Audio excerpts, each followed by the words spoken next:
it's not easy sometimes to make the difference, because at some point she was working for me and now we're working together. So at the same time, I still feel that I have the responsibility to make sure that the business is going like in the right direction. But at the same time, she's always calling me on all the small details. Me, I'm more focused on the bigger, the big picture, the vision and everything. And all the small details that I'm not considering, she's the one taking care of that.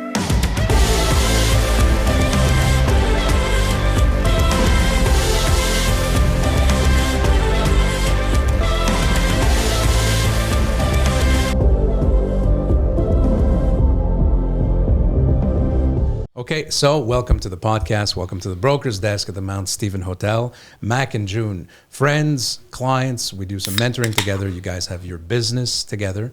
You're with EXP, but more importantly, you have a team, l'équipe Mbaye, avec votre symbole. What is your symbol for your team? An hourglass. An hourglass. And why is that? Time is important. Fuck is it ever? No. The most, I think, precious resource that we have is our time, and we're going to try to make the most of our time here. Yes. Quickly, talk to me, Mac, about what brought you into real estate, and then we're going to connect that to how you guys are working together. I'm a real estate fan since I'm a little kid. I started with construction, renovation, and at some point in my career, because I'm a house flipper first, right? I'm flipping houses, and I was always give it to my friend Realtor Francis.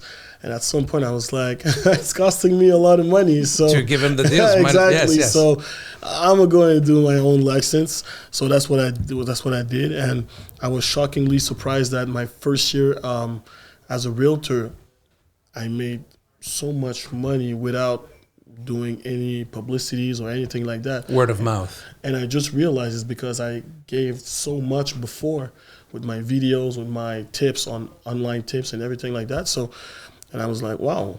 So if I can make that kind of money with real estate without even like, not working hard, but like without even like doing all that publicities, I think I have something. I have a crowd, and if I can make a team and I can add my girlfriend in it too, I think we could do something big. And that's what we're working on right now, and it's going pretty good, pretty well. Awesome. June, how have you come into the picture? Actually, did you guys meet through real estate, or you guys knew each other before? No. Through friends. Met through friends 5 years ago almost. 5 years ago, yeah. Almost, okay. Yeah. But no, I came in the picture when he started Immo Bros. Immo Bros. So I was helping him, with the events and all the organization, and yeah, it was nice. But I was doing that. I was doing my own thing as well in the back, and I was a flight attendant at the time. And when he started Immo Bros, it was just like, oh, I'll help him. He's my boyfriend and stuff. And then pandemic happened. Had to come back here because I was in Toronto, so I came back here in Montreal. And then he was like, I'm gonna do my license. So what do you want to do? Do you want to work with me? For sure, I'll need help. So it's either I'm gonna hire someone else, or you can do it yourself with me. So I decided, why not? I trust him. I know like he works hard. So I was like, really hard. So I'm like, I'll just go ahead and go with him, and we'll see what we can do together. It comes with its challenges, but it definitely comes with its rewards. I'm looking at, the same sort of situation myself now with Christine that you guys know. She's doing her thing. I'm doing, more and more of the mentoring thing. And we had that conversation, say, hey, I'm going to hire somebody, or can we do something together? And, in fact, when you jump in and you trust the person and you're aligned, it can be the greatest benefit, because you guys can do more together than on your own. Even my friends, all of my friends are asking me also, how could you do all of that? And then I'm like, my girlfriend is my assistant. At first, she was my assistant, and now she's my business partner. Yeah. Awesome. And he saw something in me, actually. That's how, it's not like, oh, yes, I was assistant at the beginning and stuff, but when he hired me, it was like, I know you can do it, so that's why I'm doing it with you. Well, it's pretty empowering to have somebody believe in you. Yes. Yeah. And then you step up. Awesome. That's great. I mean, look, working with you guys, I see that there's definitely a benefit in the sense that you both have different characteristics, different qualities, and you're complementing each other. And I think that's important, because if you were an exact copy of Mac or vice versa, it wouldn't work as easily.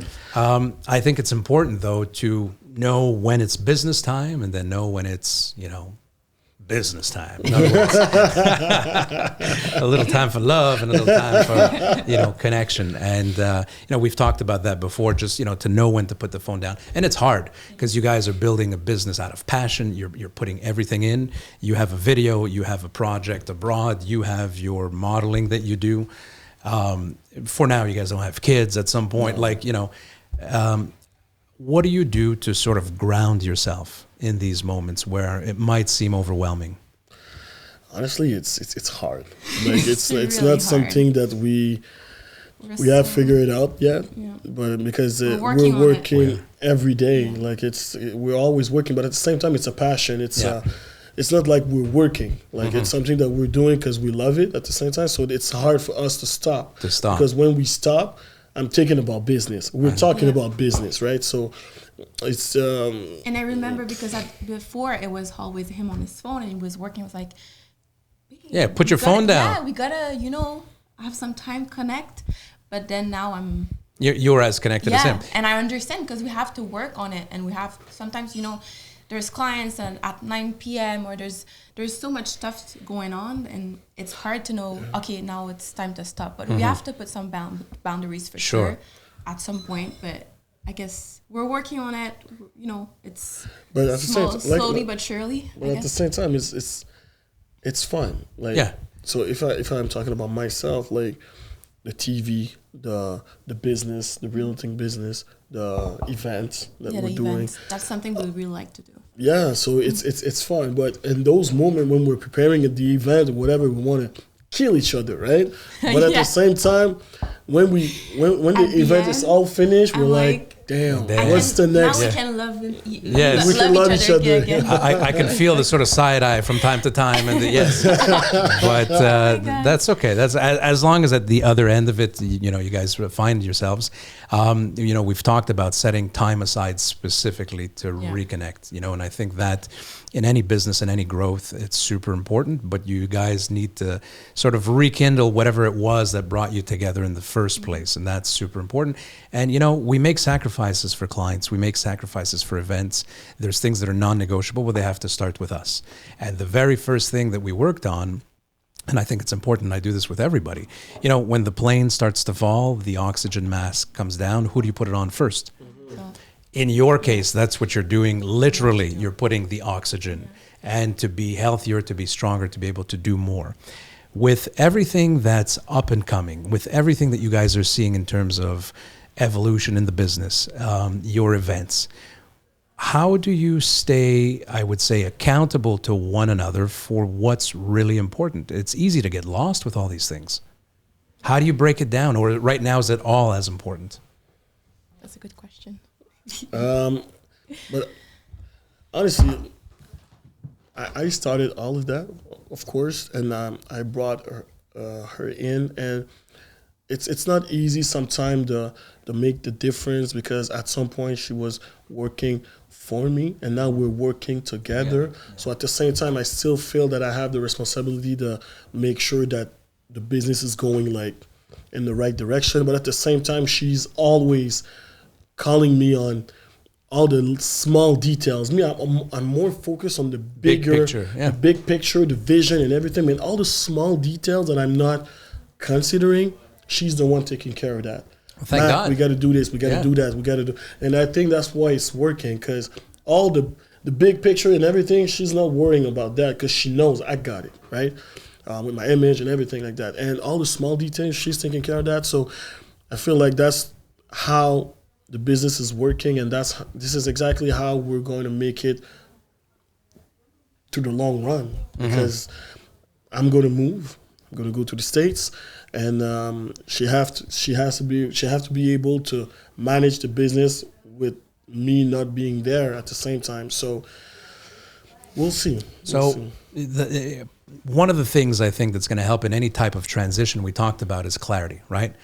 who does what. Exactly. Make sure that people understand who does what, so that we don't leave somebody with a position of power without having the power. And I think that over the next couple of weeks, over the next couple of months, this is the sort of thing that people will see not by what you'll tell them, but by what you do. So by stepping up, by showing up, the way we're preparing the meetings and so on and so forth, positions you to be very, very clear in your intention. Because in the real estate business, well, we know how it is, right? People come in, there's high expectations, there's high responsibilities, and you have to be able to deliver on all that. I'd like to talk a little bit about Immo Bros. What is that? And can I attend? Of course, of course. Special guest, VIP. Nice. Immo Bros started because when I started real estate, I was going to a lot of real estate conferences. And I just realized something, that when I was going there, I was almost like the only black guy. And for me, I was like, is it because black people don't do real estate? And that was actually not the answer. Okay, it's just because nobody took the time to build something like conferences where there's like someone that looks like you do it. Showing the way, right? So when I did it, and I realized that everybody like came, it was sold out, and I realized that, oh, so there is a demand. It's just the fact, it was only the fact that the people that were doing it were not looking like us. And so that's why I decided to do it. And it's open to everybody. But just the fact that I'm initiating it, I'm the one like saying like, oh, I'm doing an event. 97% of the room, it's immigrants, black people, Latino, whatever. You see, so yeah, that's how it started, and it's going pretty well. Where the next year we're going to do Immo Bros 6. So it's been already the sixth conference, and it's going pretty well. Other than showing and telling people, first of all, the fact that you're doing it allows people to see that, hey, they can also do it. So that's the first thing. That's the first stereotype that we break. Say, yeah, is it possible?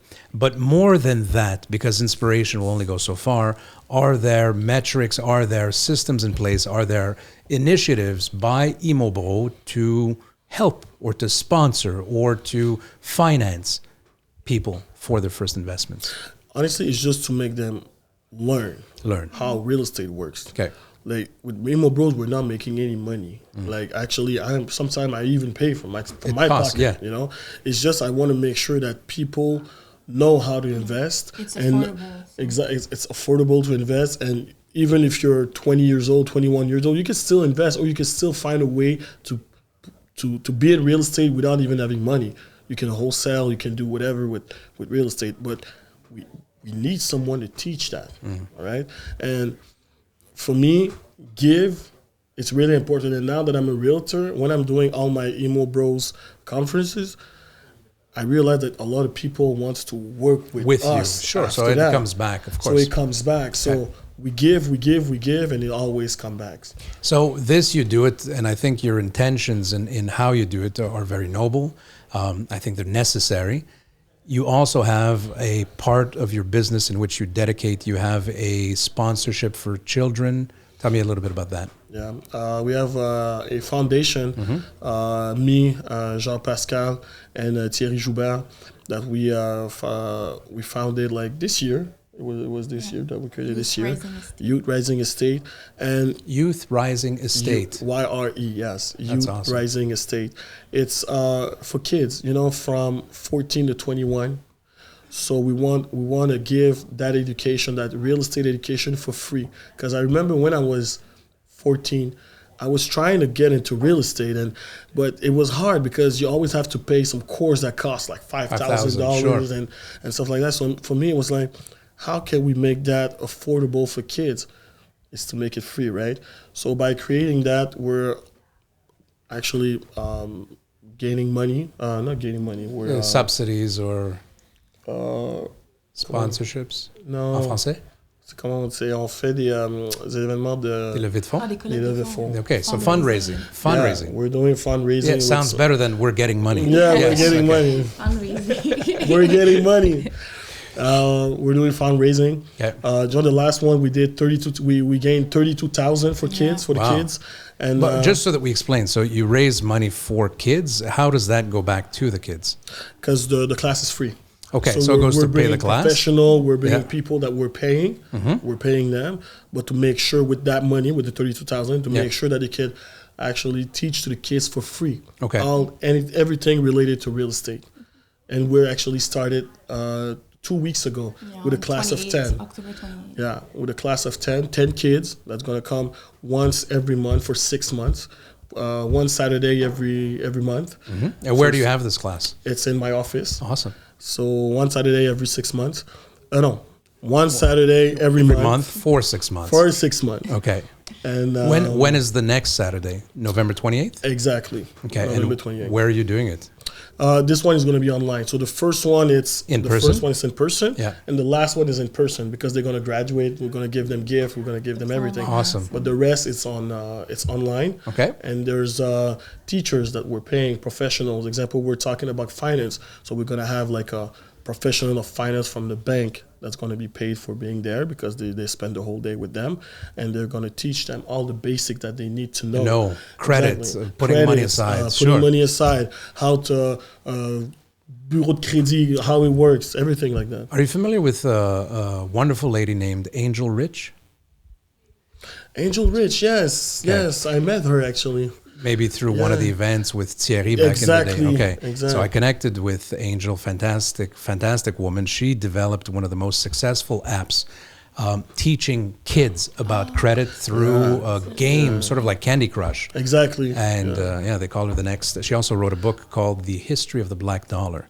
Exactly. Yeah. They were calling her the next Steve Jobs. Yeah, yes. exactly. Awesome. So yeah. So obviously there's more than what you guys are than just transactional people. You clearly want to make an impact, I think, in the industry, in your community, in your generation, in the generation below you. That's a lot of hats to wear. Where does this come from? Is it by what you had, or is it by what you missed? Is it a combination? I feel like, me personally, it's from my parents, my father, my mother. They're still around? They're still around. My mother, she's always going 6 months. So 6 months she's here when the beautiful weather is here, and then when today she's gonna call me and say, "Hey, I need to go back to Africa." Yeah, nice. So she's gonna go back. Where are you from originally? Where are your parents? Senegal. My father is still in Senegal, in Dakar. Exactly. Beautiful. Exactly. So I think it's from them because when my father came here in Canada, he came with the family and he was a businessman. He hadn't seen the weather report though when he decided to come. They came in February, by the way. It's like they never saw snow before, and they were trying to work in companies, but it was not working. And he decided to start his own company. And when we were young, we were going to Marché aux Puces every weekend to sell water machine, anything that my father could find. We were selling it. And I think that's how I realized that, hey, we're here in Canada. We have the opportunity to be here in Canada because I remember when he was young, I don't remember, but he told me that when he was young, it was really hard for him just to think about coming here in Canada. And leaving. Exactly, and leaving Africa. Just saying that, I'm going to Canada, everybody was laughing at him. So the fact that he brought us here and we have all the opportunity to do whatever we could do. You feel a responsibility to do more with what you've been given. We cannot just be like, not normal, but just...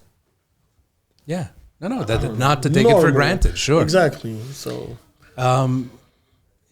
the modeling that you do, in what, I guess, category and what type of field is it exactly? You do modeling for clothes? Is it for fashion? Is it for makeup? More, it's just all of that. All of that, okay. Yeah, all of that. Actually, it just started like that, I guess. I actually studied in fashion design. Okay. So when I was younger, for me, I want to be a fashion designer. I don't know. I don't think I can be a model. It was something that in my head I couldn't be a model because... Why not? Because all the models wouldn't look like me. When I watched TV shows and stuff, they were just, the thin, really tall girls with not curly hair and stuff.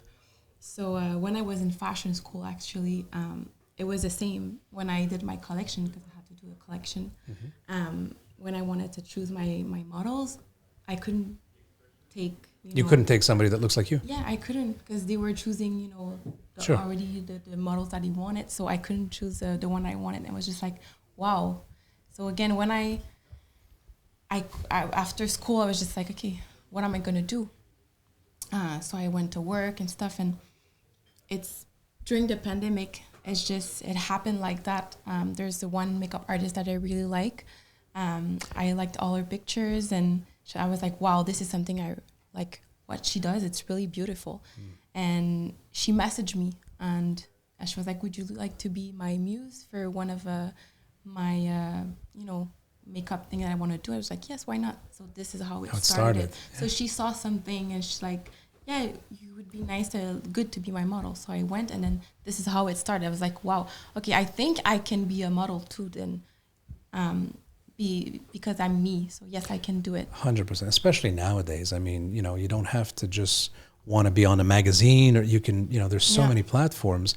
And basically I guess the commonality between both of what you're doing is setting a standard, not waiting for somebody to do it for you, but showing that you can do it yourself, whether it's through Immo Bros, whether it's through your show, whether it's through your modeling, and whether it's through your business relationship success, which gradually you are putting a face to it, because obviously this is something that you wanted to do carefully. How do you guys see the evolution of that? Is there a point where people are going to come to think of Groupe Mbaye and automatically see both of you? Or is that something that you want to stay more in the mechanics of it, or do you want to step up with? But before even answering that, I'd just like to say that, you see, she said that it's through social media that she started her career. Yes. Because someone saw her and like, oh, you want to be my model? And it's the same thing for me. That's how I got on TV, because of social media. So I would just, if there's something that I could say, is that social media now, it's so important. I feel like everybody needs to be on social media. Everybody needs to tell their own story. Because before, you were able to like kind of know a story about a country or someone through TV, but on TV they decide what they're going to show, right?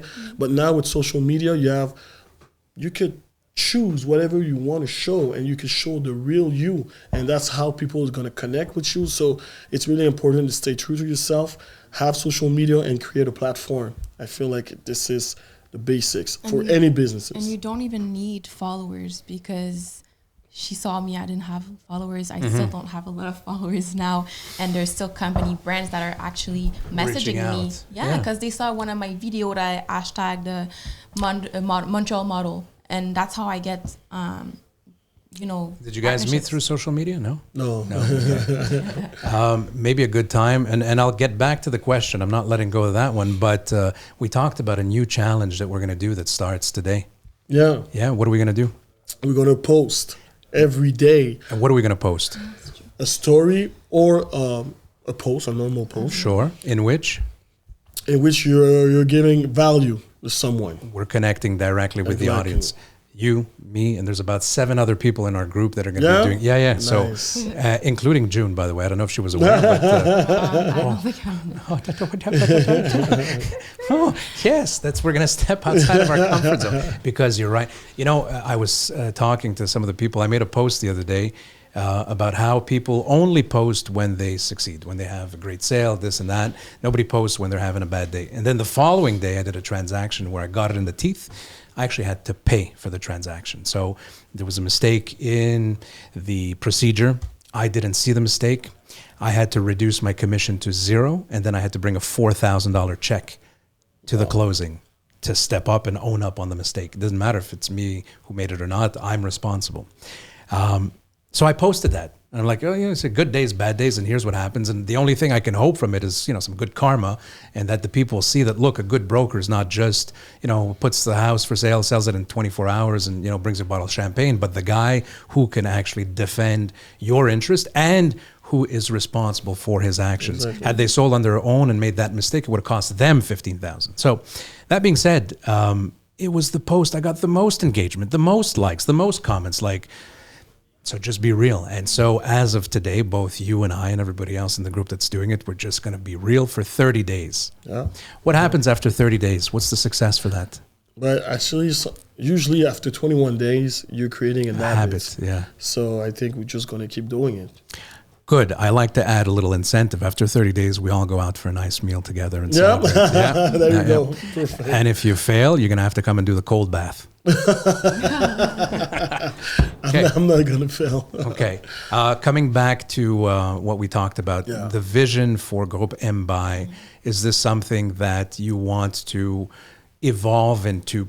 Like, I think of PMML, Patrice Ménard, Multilogement. But when you think PMML, what do you think? Patrice and Sana. Exactly. Like two peas in a pod, like an unshakable force. Exactly. On their own, they're fantastic people. They can stand on their own, but together they're even stronger. Exactly. Is this something that you guys want to emulate? Yeah, that's the blueprint. That's the blueprint, and that's where we want to go, and that's what we're aiming for. Okay. I like to end these segments in asking my guests one thing. Actually, two things. What's a book that's inspired you in your life?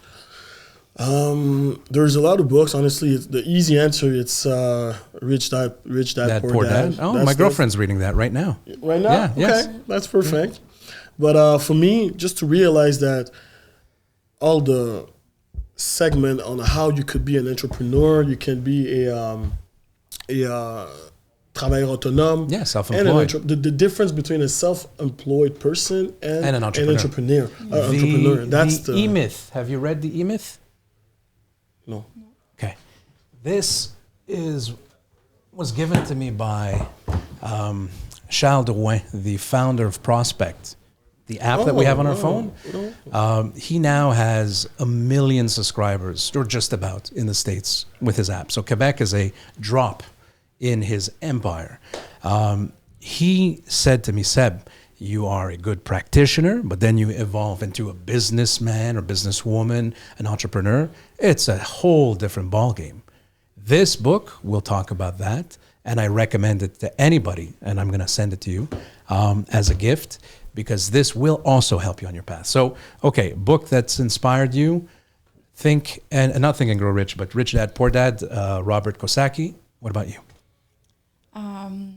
I'm more of I'm watching videos than reading books. I started just now to read really books about self-help and stuff like that. But I would say that one book that I read, actually he gave it to me, it's the book of Michelle Obama.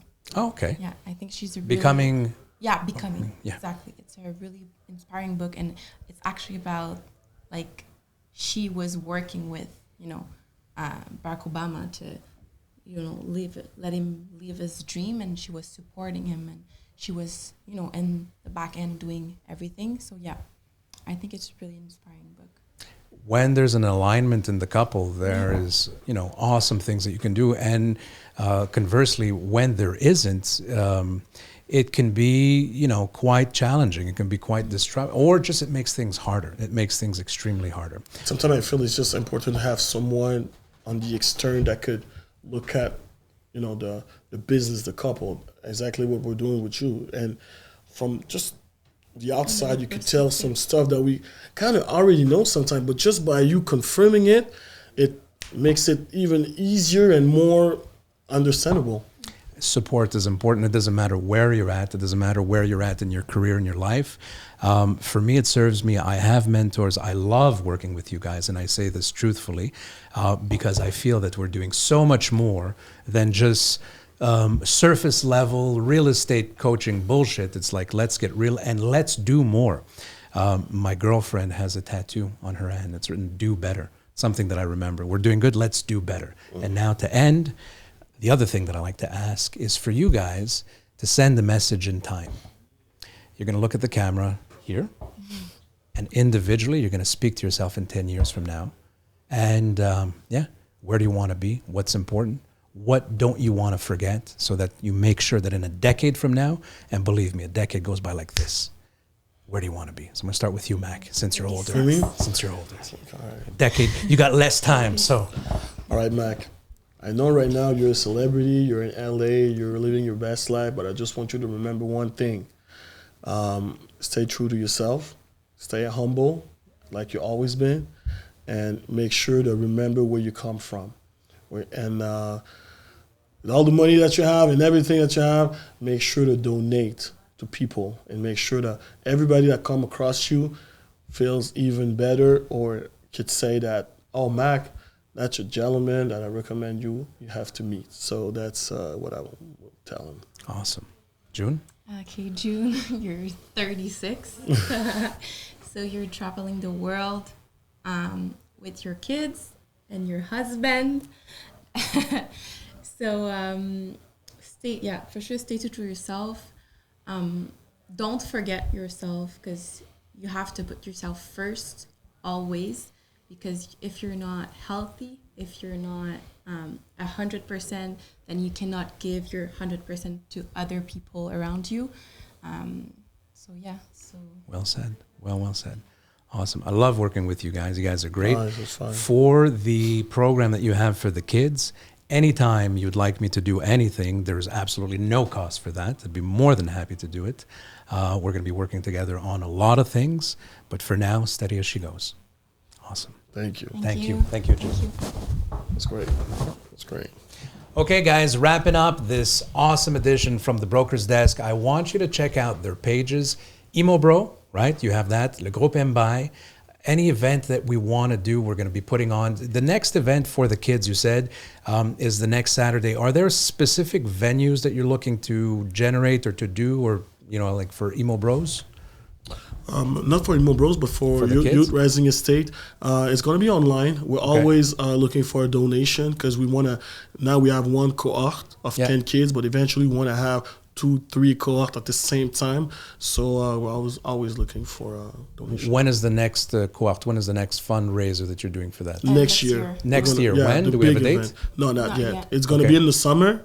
Stay tuned. Okay. But we don't have a date We're yet. working on it. And typically people bring, what are the donations that you get typically? Money donation. Yep. Sometimes we can have that range between $500 to $1,000. Okay. And like this year, Etienne Boulay gave us a lot of atypique, like his beverage. So anything for kids, sponsorship. We're open for anything. Awesome. So we'll make sure to promote that. Amen. All right, guys. Thank you. Thank you.